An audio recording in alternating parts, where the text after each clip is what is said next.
Ave María Purísima. Sin pecado concebida María Santísima. En el nombre del Padre, del Hijo y del Espíritu Santo. Amén. De nuevo, muy buenas tardes, amados hermanos y hermanas. Buenas tardes, Monseñor. Qué bueno que están compartiendo conmigo este camino de fe, de esperanza y de amor. En nuestras pláticas cuaresmales seguimos hablando sobre el sacramento de la penitencia o de la confesión.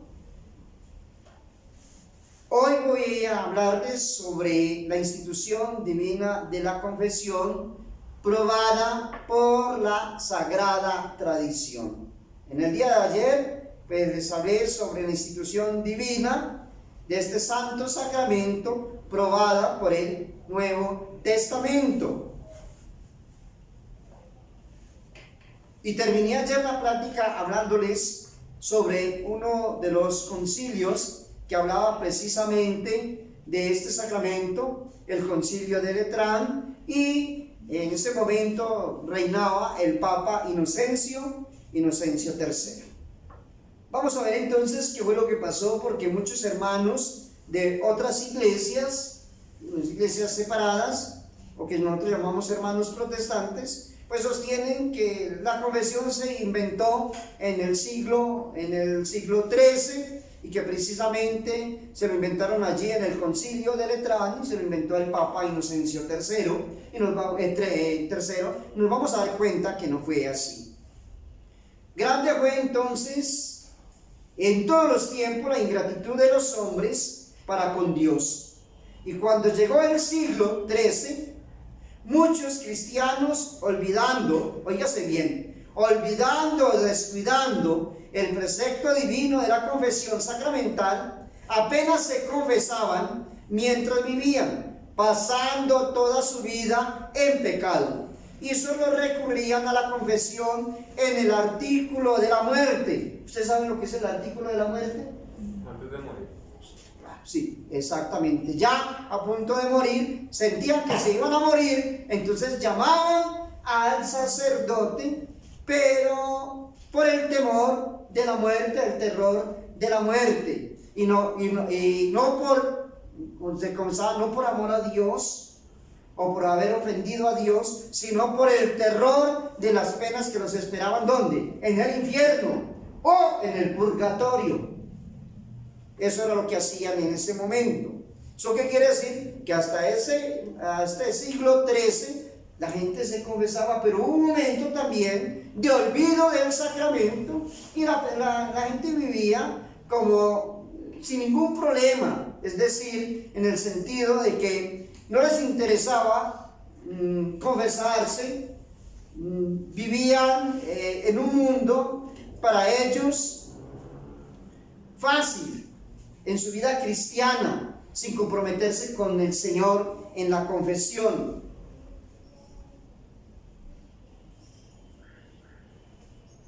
Y en vista de tanta desdicha, entonces, la Santa Madre Iglesia, deseando corregir en este momento ese mal, mandó en el Santo Concilio de Letrán, oiga lo que dijo este concilio, que todos los fieles de uno y otro sexo, tan luego como hubieren llegado a la edad de la discreción, confesaran sacramentalmente a lo menos una vez al año, bajo pena de pecado mortal. Es decir, bajo pena de pecado mortal se debían de confesar siquiera una vez que al año. ¿Sí? He aquí lo que ocurrió en el citado siglo XIII. De ninguna manera, y para condenar a los que tal pensaran, el Sagrado Concilio de Trento, en su sección 14, canon 3, declaró que la confesión sacramental secreta se ha practicado en la Iglesia desde el principio, que es de origen divino, y que es vana calumnia considerarla como invención humana establecida por los padres del Concilio de Letrán, según sostienen nuestros hermanos separados. Por consecuencia, es de todo punto cierto y evidente que la confesión en general tuvo origen en el principio del mundo, y como sacramento de la nueva ley fue instituida por nuestro Señor Jesucristo después de resucitado. De eso he hablado en las prácticas anteriores. Hablamos un poco, amados hermanos y hermanas, la historia y determinemos entonces los hechos para rebatir estas posiciones de nuestros hermanos separados. En el siglo I, los fieles confesaron sus pecados a los apóstoles, como leemos en las Sagradas Escrituras. Vayámonos a Hechos de los Apóstoles, en el capítulo 19, versículo 18, y ahí encontraremos cómo los primeros cristianos se confesaban ante ¿quién? Ante los apóstoles. En el siglo II, Tertuliano exhortaba a los cristianos a la confesión sacramental diciendo: aquellos que rehúsan o difieren declarar sus pecados al confesor son semejantes a los que, teniendo una enfermedad secreta, la ocultan al médico y se dejan morir por una falsa vergüenza. Así lo decía ¿quién? Tertuliano. Ahora veamos entonces en el siglo III, Orígenes, y en el siglo IV, San Atanasio y San Basilio enseñaron que es necesario confesar a los sacerdotes todos los pecados.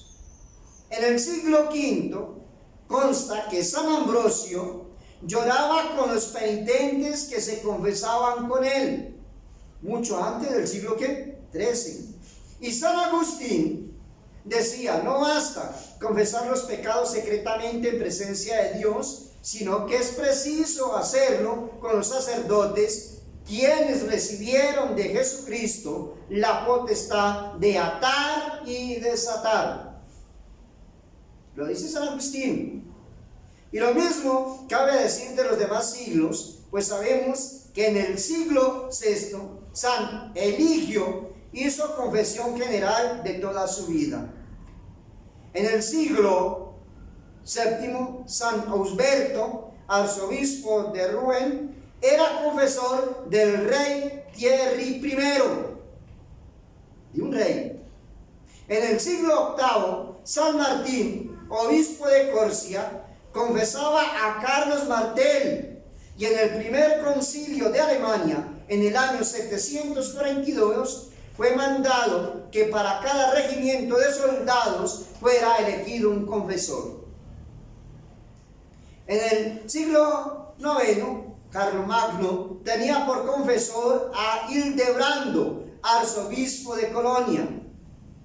En el siglo X, San Ulderico, obispo de Augsburg, confesaba al emperador Otón. Esto lo dice la historia. En el siglo XI, un sacerdote llamado Esteban fue confesor de Constanza, esposa del piadoso rey Roberto. En el siglo XII, San Bernardo reprende a los que ocultan pecados en la confesión sacramental, lo reprende fuertemente. Luego entonces, amados hermanos y hermanas, mirando este repaso de la historia, es falsa todas estas posiciones de ¿quién? De nuestros hermanos separados, y hasta ridícula la enseñanza que los reformadores, afirmando que la confesión auricular comenzó en el siglo ¿qué? En el siglo XIII. Y con razón, entonces el Santo Concilio de Trento tuvo por bien pulverizarlos con el siguiente canon. Oiga lo que dice el Santo Concilio de Trento. En su sesión 14, canon 8 de la penitencia, dice lo siguiente: si alguno dijere que la confesión de todos los pecados, tal como hoy la observa la Iglesia, es imposible, o que es una tradición humana y que no obliga a los fieles de uno y otro sexo, sea excomulgado. Eso dice el Santo Concilio de ¿qué? De Trento, sea excomulgado. Queda entonces, amados hermanos y hermanas, mostrado, primero, que la materia próxima del sacramento de la penitencia, la materia próxima, son los 3 actos del penitente, y de eso ya hablé en las pláticas anteriores: contrición, confesión y satisfacción. Y la forma del sacramento, las palabras de la absolución que pronuncia el sacerdote. Yo te absuelvo de tus pecados, de los que has confesado y se te han olvidado, en el nombre del Padre, del Hijo y del Espíritu Santo. No en el nombre del sacerdote. ¿En el nombre de quién? Del Padre, del Hijo y del Espíritu Santo. Segundo, que la confesión de los pecados hecha secretamente al sacerdote es en absoluto necesaria.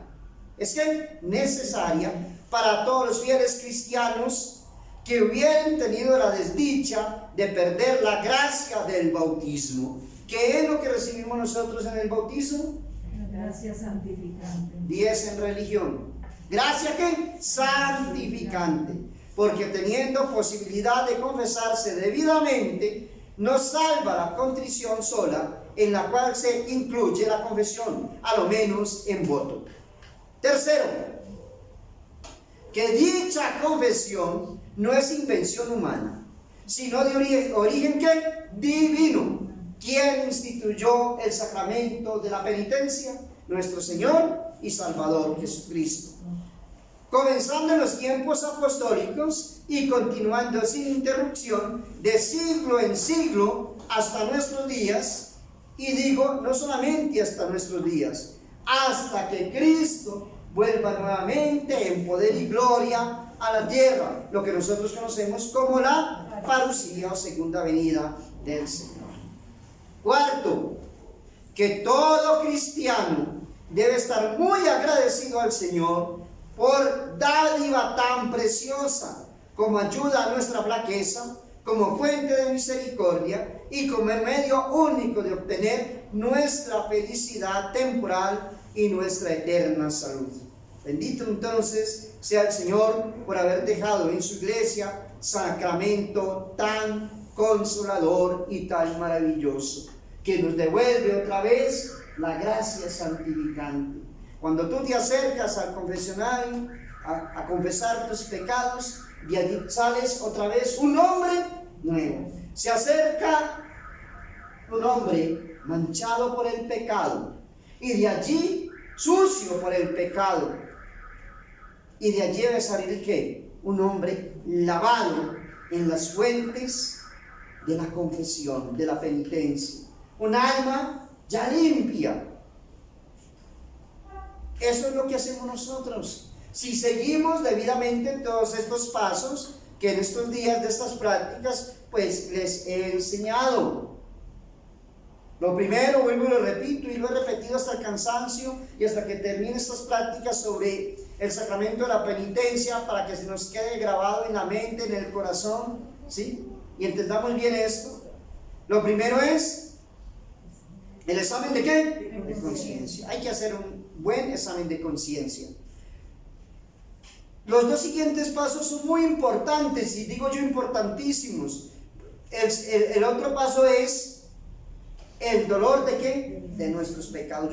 Yo tengo que sentir dolor de mis pecados. Y en ese dolor, pues expliqué la contrición perfecta y la atrición o contrición imperfecta. Y después de esto viene el propósito de enmienda. Una firme resolución de no volver a pecar, ¿sí? De no volver a pecar. La confesión como tal. Busco al sacerdote y me confieso.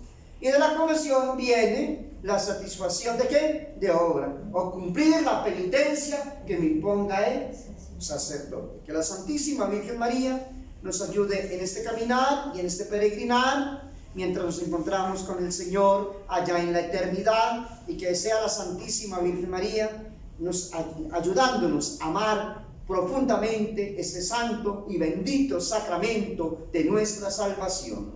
Ave María Purísima. Sin pecado concebida María Santísima. En nombre del Padre, del Hijo y del Espíritu Santo.